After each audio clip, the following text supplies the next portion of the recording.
हैदराबाद में वाक़िया कंदासीं। हैदराबाद जे Sinha law college के प्रिंसिपल सैयद नासिर हुसैन शाह जे रोड हादसे में फौत थियण ते सोग में अदालती कार्रवाई मुअत्तल आहिनि। हाई कोर्ट, सर्किट बेंच ऐं सेशन कोर्ट समेत मातहत अदालतन में वकील केसनि जी पैरवी लाइ पेश न थिया।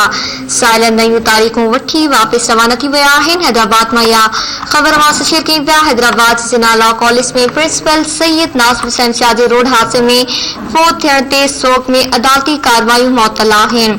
हाई कोर्ट, सर्किट बेंच ऐं सेशन कोर्ट समेत मातहत अदालतन में वकील केसनि जी पैरवी लाइ पेश थिया।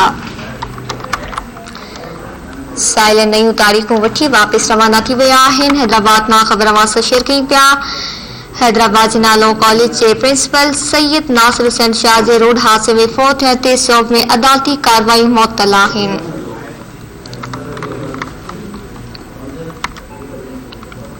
हाई कोर्ट, सर्किट बेंच ऐं सेशन कोर्ट समेत मातहत अदालतन में वकील केसनि जी पैरवी लाइ पेश थिया।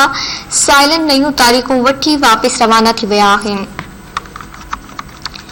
हैदराबाद में वाक़िया आगाह कई पिया। हैदराबाद जे जिन्ना लॉ कॉलेज के प्रिंसिपल सैयद नासिर हुसैन शाह जे रोड हादसे में फौत थियण ते सोग में अदालती कार्रवाई मुअत्तल आहिनि।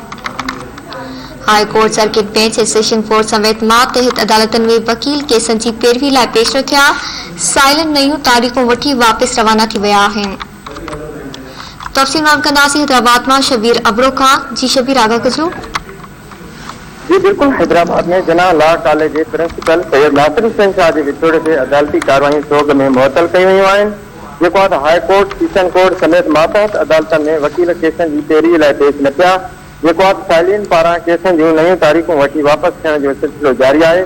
जॾहिं त 2 ॾींहं अॻु नूरियाबाद भरिसां रोड हादसे में जिन्ना लॉ कॉलेज जो प्रिंसिपल ऐं सीनियर वकील सैयद नासिर हुसैन शाह ड्राइवर मुनीर अहमद समेत पहुतो हो, जंहिं सबब हाई कोर्ट बार ऐं डिस्ट्रिक्ट बार एसोसिएशन पारां एडवोकेट नासिर शाह जे वफ़ात ते अॼु सोग में अदालती कार्रवाई मुअत्तल रखण जो फ़ैसिलो कयो वियो। जेको आहे त सिंध हाई कोर्ट बार जे सदर इशरत लोहर ऐं डिस्ट्रिक्ट बार जे सदर मोहम्मद आसिफ शेख जो चवणु आहे त सैयद नासिर हुसैन शाह जे हादसे में लाॾाणे सबब दिली सदमो रसियो आहे। उन लाइ हाई कोर्ट बार ऐं डिस्ट्रिक्ट बार एसोसिएशन पारां सोग तौर अदालती कार्रवाई मुअत्तल रहंदियूं। जेको आहे त डिस्ट्रिक्ट बार एसोसिएशन पारां एजी आखोंद हाल में सैयद नासिर शाह जे विछोड़े ते क़ुरान ख़्वानी जी पिण कराई वेंदी। जी मेहरबानी शबीर अबरो आगाह करण जे लाइ।